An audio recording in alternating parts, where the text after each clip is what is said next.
YouTube पर 15 लाख से भी ज़्यादा सब्सक्राइबर्स के साथ लगातार अपने काम करने के तरीकों को वीडियोस के माध्यम से लोगों तक पहुंचाने वाले हरिद्वार के डीएम दीपक रावत पढ़ाई में एवरेज स्टूडेंट रहने के बावजूद यूपीएससी की परीक्षा पास करने में कामयाब रहे थे।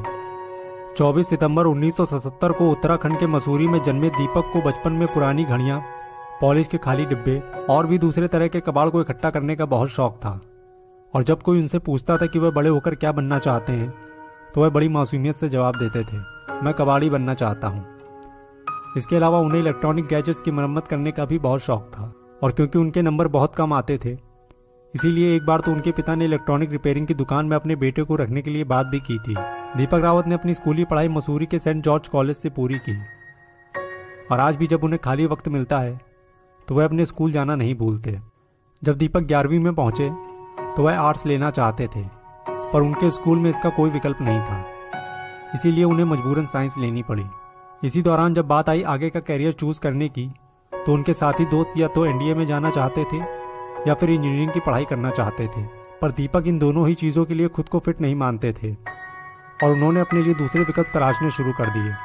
बचपन से ही वह मसूरी में लाल Bahadur Shastri academy of administration की बसों को आते जाते देखते थे जहां पर आईएएस ऑफिसर्स की ट्रेनिंग होती थी। उनके पड़ोस में ही अनिल कुमार रहते थे जो कि खुद एक आईपीएस ऑफिसर थे और उन्हीं से बातचीत के दौरान उन्हें यूपीएससी के एग्जाम की जानकारी हुई। 12वीं की पढ़ाई पूरी करने के बाद उन्होंने अपने घर वालों से दिल्ली जाकर आर्ट्स पढ़ने की इच्छा जताई और हंसराज कॉलेज में एडमिशन ले लिया। यहाँ पर उनकी दोस्ती बिहार से आए कुछ छात्रों से हुई और क्योंकि बिहार के छात्रों में आईएएस बनने का अलग सा पैशन होता है इसीलिए धीरे धीरे दीपक रावत में भी आईएएस बनने की ख्वाहिश जागने लगी और उन्होंने जेएनयू में दाखिला लेने के बाद पूरे मन से इसकी तैयारी शुरू कर दी। यूपीएससी के अलावा उनकी रुचि जर्नलिज्म में भी थी और वह कहते हैं कि अगर वह यूपीएससी एग्जाम न क्लियर कर पाते तो आज मीडिया में होते। जब दीपक 24 वर्ष के हुए तो उनके पिता ने उनसे कहा कि अब उन्हें घर से पैसे नहीं मिलेंगे और अब उनकी उम्र इतनी हो चुकी है कि उन्हें खुद के पैरों पर खड़ा होना सीखना होगा। इस बात को पूरा हुए 1 महीना भी नहीं हुआ था और उनके दिए गए एग्जाम जेआरएफ का रिजल्ट आ गया जिसमें वह पास हो गए थे और उन्हें फेलोशिप के तौर पर 8,000 रुपये महीने मिलने लगे। जेएनयू में रहते हुए उनका खर्च ना के बराबर था और यह पैसे उनके लिए बहुत बड़ी सेविंग्स थी। परिवार के इमोशनल सपोर्ट से उन्होंने आगे की पढ़ाई जारी रखी और यूपीएससी का एग्जाम देते रहे। तीसरे अटेम्प्ट में वह यूपीएससी का एग्जाम क्लियर करने में कामयाब रहे पर उन्हें अपनी मनचाही रैंक नहीं मिली और उन्हें इंडियन रेवेन्यू सर्विस में जाने को मिला।